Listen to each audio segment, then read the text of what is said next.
حسان خان نیازی بھی اس دہشت گرد دستے کا ایک حصہ ہے، اس گروہ کا ایک رکن ہے جس نے PIC دل کے ہاسپٹل پر یلغار کی، اور یہ تو گاڑی جلانے میں بھی، پولیس کی گاڑی جلانے میں بھی ملوث ہے۔ بڑے پرجوش طریقے سے دوسرے وکلاء کو بھی اشتعال دلا رہا تھا، لیکن گرفتاریاں ہوئیں تو یہ چوہے کی طرح کسی بل میں گھس کے چھپ گیا ہے۔ دوسرے وکلاء کی طرح سامنے آنے کے لیے تیار نہیں ہے۔ جن کو گرفتار کیا گیا ہے ان کی تعداد 80 سے زیادہ ہو چکی ہے جن کی گرفتاری ہو چکی ہے۔ تو یہ حسان خان نیازی اس زوم میں تھا کہ اس کا باپ بہت بڑا آدمی ہے، اس کا ماموں عمران خان پاکستان کا وزیر اعظم ہے، یہ جو کچھ بھی کرے اس کو کوئی ہاتھ ڈالنے والا نہیں، لیکن ان کا سیاسی پس منظر بیک گراؤنڈ ان کے لیے ایک مصیبت بن گیا ہے، ایک عذاب بن گیا ہے۔ اب وہ لوگ جو حفیظ اللہ نیازی کے حامی ہیں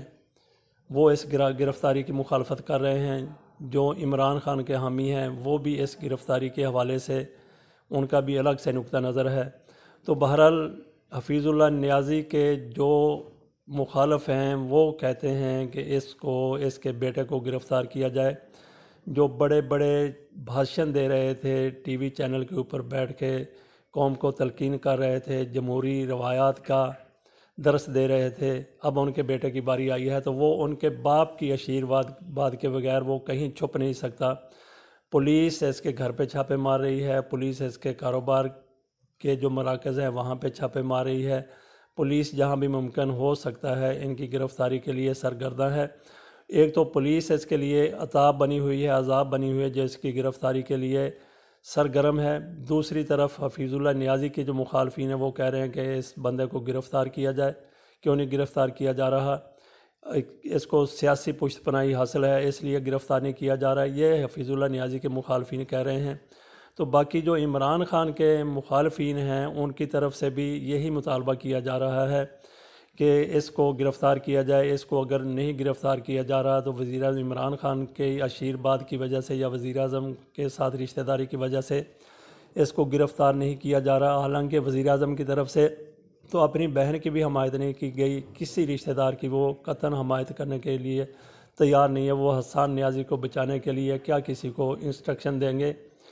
بہرحال یہ تہر عطاب کا شکار، تہر عطاب سے یہ دوچار ہو چکا ہے حسان خان نیازی۔ پولیس اس کے پیچھے ہے، حفیظ اللہ نیازی کے مخالفین وہ اس کی گرفتاری کا کہہ رہے ہیں، عمران خان کے مخالفین وہ اس کی گرفتاری کا زور و شور سے مطالبہ کر رہے ہیں۔ تو بہرحال اس کو گرفتار تو ہونا ہی پڑے گا، اور پھر دیکھیں گے ان کے ساتھ کیا ہوتا ہے۔ باقی وکلاء بھی ہیں جو گرفتاری سے بچے ہوئے ہیں، ان کی تعداد 400 کے قریب ہے، جبکہ ابھی تک 100 سے کم گرفتار ہوئے ہیں۔ تو ان میں سے ہر وکیل کے ساتھ وہی سلوک ہونا چاہیے جو ایک قاتل کے ساتھ ہوتا ہے، اور ان میں سے ان کی صفائی سامنے آنے تک یہی کچھ ہونا چاہیے، وہی سلوک ہونا چاہیے جو اس وکیل کے ساتھ ہوگا، انشاءاللہ ہوگا، جس نے 24 سالہ لڑکی کا ماسک اتار کے دور پھینک دیا تھا، اور آکسیجن نہ ملنے کی وجہ سے راولپنڈی کی 6 بہنوں کی اکلوتی 24 سالہ لڑکی جو 2 بچوں کی ماں بھی ہے وہ موقع پر ہی جاں بحق ہو گئی تھی۔